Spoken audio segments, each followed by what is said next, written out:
Two legends of football, Cristiano Ronaldo and Lionel Messi, are living very different realities in the twilight of their careers. Now, while Ronaldo had to force Saudi Arabia to recognize his value through a standoff, Messi continues to remain the center of gravity in American football. Inter Miami have delayed their friendly in Puerto Rico by 2 weeks, and the reason is simple: Lionel Messi picked up an injury. And the club wants to make sure that the fans get the full experience of watching this game, which means the legend is present. That single decision tells you everything about Messi's status in the United States. It also shows something else. Inter Miami and Messi are clearly trying to avoid the mistakes of the past. America is still on its journey to truly embracing football. The US is still not a traditional football-loving nation in the way Europe is or South America is. But there is one aspect of football that America has completely welcomed and with open arms. It's the worship of a superstar. Earlier this week, the Super Bowl gave us a glimpse of that phenomenon.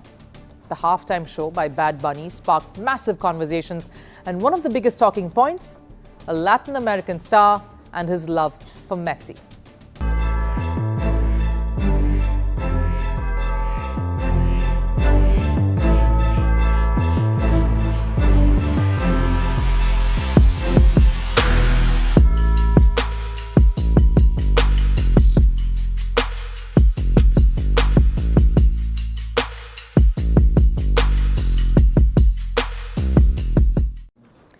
That's the level of Messi's cultural impact. But the admiration isn't just symbolic, it is deeply practical. It affects the calendars, ticket sales, club decisions, and even government schedules. Because Inter Miami have now postponed their friendly against Independiente del Valle in Puerto Rico because Messi suffered a muscle strain in the last pre-season match. And the club didn't want fans to turn up, only to realize that the man they came to see was not playing.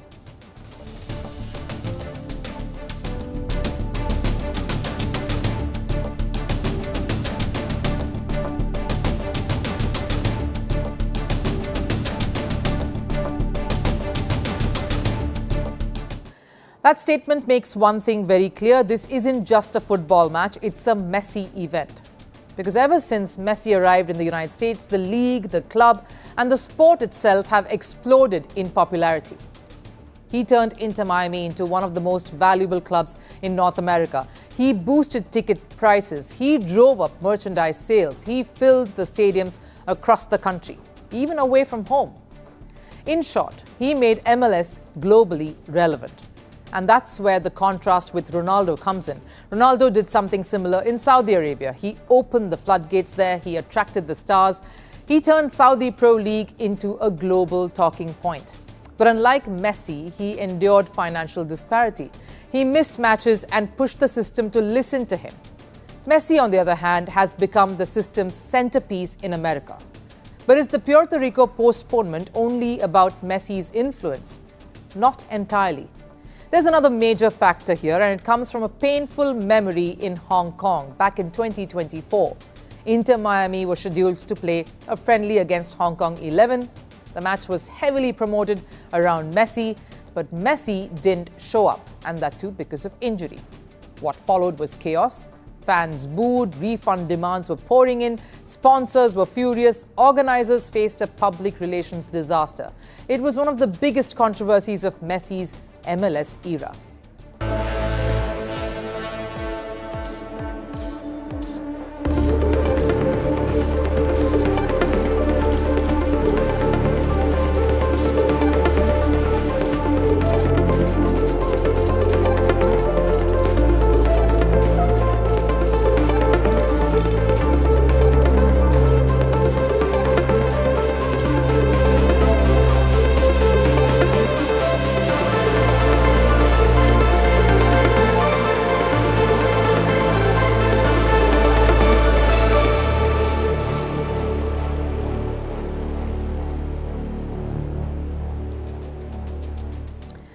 Clearly, Inter Miami don't want a repeat of that scenario, which is why Messi himself addressed the situation here, preempting any disgruntlement. I'd like to send my greetings to the people of Puerto Rico. The truth is that in the last match in Ecuador, I ended up with a discomfort. Together with the organizers and the club, it was decided to suspend this match. I know tickets had already been sold and everything was set in motion, so hopefully we can make it happen later. That message is more than just an apology, it's a signal that the club, the organizers, and the league are now learning from their mistakes. Because this isn't just about one friendly, it's about the image of American football. The 2026 FIFA World Cup is coming to the United States, and like it or not, Messi remains one of the key centerpieces of that tournament. He may not play for the US, but he's the biggest football name currently playing on American soil. So the last thing the country wants is another global headline about angry fans and broken expectations linked to football in America, especially when pop culture icons like Bad Bunny are already amplifying the Messi craze across the United States and Latin America. So why take the risk? Even so, one thing is clear. Ronaldo and Messi are telling two very different stories. One is fighting to remind a league of his worth. The other is being protected like the league's most valuable asset. One had to push the system to listen to him. The other has the system adjusting itself around him. And the delayed match in Puerto Rico proves one simple truth. In American football today, it isn't just about the game. It's about the man who fills the stadiums, sells those shirts, and keeps the spotlight firmly on the MLS. Because as the United States prepares for the 2026 World Cup, there is one face they simply cannot afford to lose, and that's Lionel Messi.